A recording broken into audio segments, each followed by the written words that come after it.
Hey everyone, welcome to The Explainer. Today we're taking a look at a massive, high-stakes corporate battle, and it's one that's literally playing out right inside your medicine cabinet.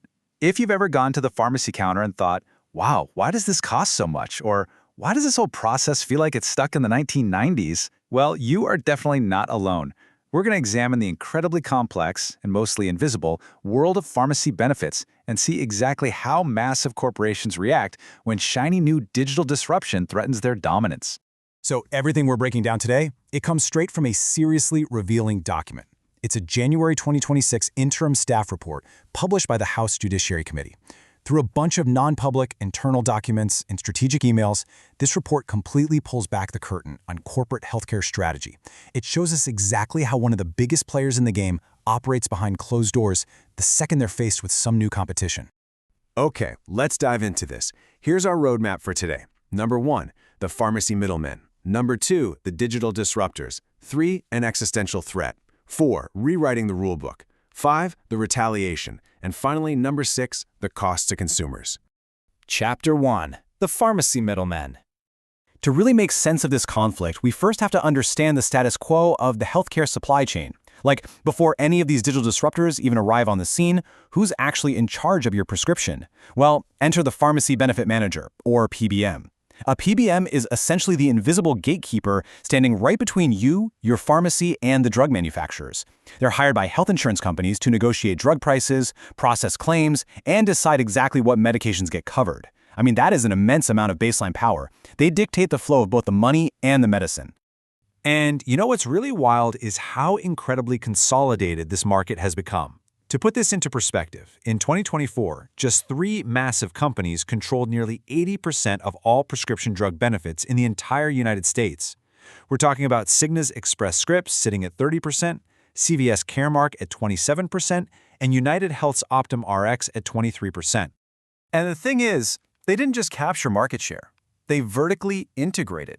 So between 2005 and 2018, the PBMs, the insurance companies, and the retail pharmacies basically merged into these massive corporate umbrellas. Take CVS Health, for example. They own the insurance company, Aetna. They own the PBM, CVS Caremark. And they own the physical retail pharmacy chain, CVS Pharmacy. So the referee, the payer, and the player, they're all literally on the same team. Now, this vertical integration gives PBMs the power to control what's called the formulary. Think of it as the ultimate VIP list, the official list of prescription drugs your insurance will actually cover. And over the last decade, PBMs have increasingly used this power to kick hundreds of medications off their standard open formularies. This severely limits patient choices and ends up steering patients toward their own preferred, often in-house pharmacy networks. Chapter 2. The Digital Disruptors. But you know, every Goliath eventually meets a David. Around 2018, a wave of innovative digital startups arrived in the pharmacy space. They saw this really outdated, frustrating system and realized it was completely ripe for a technological upgrade. These startups are known as hub pharmacies. You can kind of think of them as pharmacy as a service. They don't necessarily own physical brick-and-mortar stores. Instead, they provide the software that connects patients, doctors, and independent local pharmacies. They streamline that incredibly frustrating prior authorization process. They do real-time price checks, so you actually know what a drug costs before you leave the doctor's office. And they offer free home delivery. Basically, they bring transparency to a famously opaque system. And believe me, the big players noticed. Actual internal documents from CVS reveal them intensely analyzing these hub competitors, companies like Blink Health, Phil, and Nimble. CVS recognized that a hub like BlinkRx was a digital pharmacy that lowers prescription drug costs and gives patients a text with the lowest price plus free home delivery. The startups were, quite simply, succeeding at exactly what the massive vertically integrated PBMs were struggling to do. Chapter 3. An Existential Threat. Now, those internal analyses didn't just generate, some mild curiosity inside CVS Health. They sparked genuine corporate panic.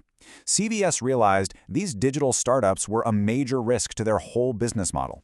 Just take a look at this quote pulled straight from an internal CVS strategy deck. CVS needs to invest now to develop both of these digital experiences to not be displaced by digital disruptors. I mean, internally, they projected that if they failed to adapt to this new digital standard, they could lose up to $200 million a year by 2027. That's a huge hit. And CVS was actually pretty frank when assessing their own technological shortcomings compared to the hubs.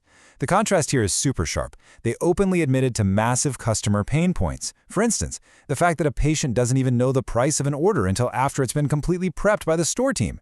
Meanwhile, the disruptors were moving fast. They were offering 24/7 chat, seamless auto refills, and instant upfront price transparency. So CVS found themselves facing a massive innovation dilemma. According to their own strategy documents, buying these startups outright was way too expensive because of their huge growth potential. Partnering with them, also a bad idea, because it would just end up building a competitor's brand. And building an in-house digital hub completely from scratch would require massive, multi-year technological investments, all while the competitors were already out there capturing the market.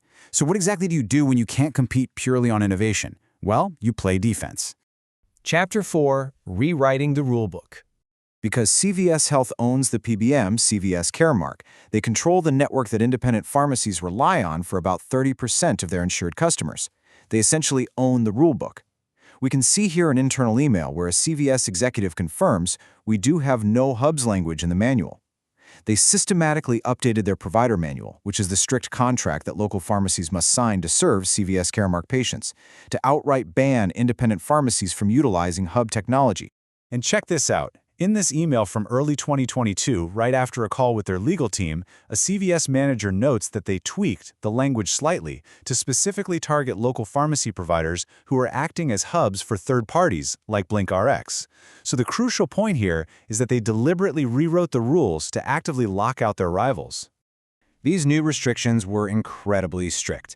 CVS banned independent pharmacies from integrating third-party hub software into their systems altogether. They prohibited them from sharing patient data with hubs, but most astonishingly, they outlawed what are called test claims. A test claim is this essential digital tool that hubs use to test a patient's insurance eligibility while they're still sitting in the doctor's office, just to find them the absolute best price. So by doing this, they effectively blocked local pharmacies from helping you save money.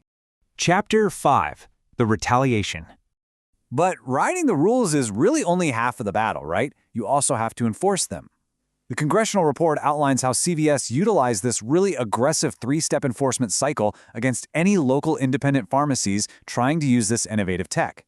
First, they used their PBM data to monitor independent pharmacies, just checking to see if their prescription volume looked like they were working with a hub.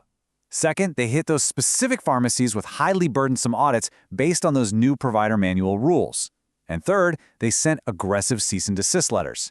Actually, in August 2022 alone, they sent over 40 of these letters, demanding independent pharmacies stop using hubs and even demanding they reverse already processed claims, threatening to terminate them from the network entirely if they didn't comply. Now publicly, and for years, mind you, CVS justified these actions by claiming they were just protecting plan sponsors from fraud. But the Judiciary Committee report highlights a pretty stark reality. Despite years of investigating these independent pharmacies, CVS admitted to the committee that they never actually found a single case of fraud connected to independent pharmacies working with hubs. The fraud excuse was, according to the report, entirely pretextual. Chapter 6. The Cost to Consumers. So, why does this esoteric battle between PBMs, independent pharmacies, and software hubs actually matter to the everyday person just trying to pick up a prescription? Well, because the collateral damage lands squarely on you, the consumer. This behavior absolutely stifled the very technology that was designed to make your life easier. It reduced your ability to choose your own local pharmacy, it kept medication prices hidden behind the counter, and it pushed small independent pharmacies to the brink of financial ruin by threatening to cut off a third of their customer base.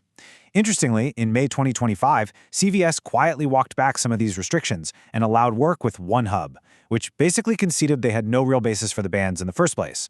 But honestly, the chilling effect on healthcare innovation had already been achieved. Which really leaves us with this final, vital question to ponder.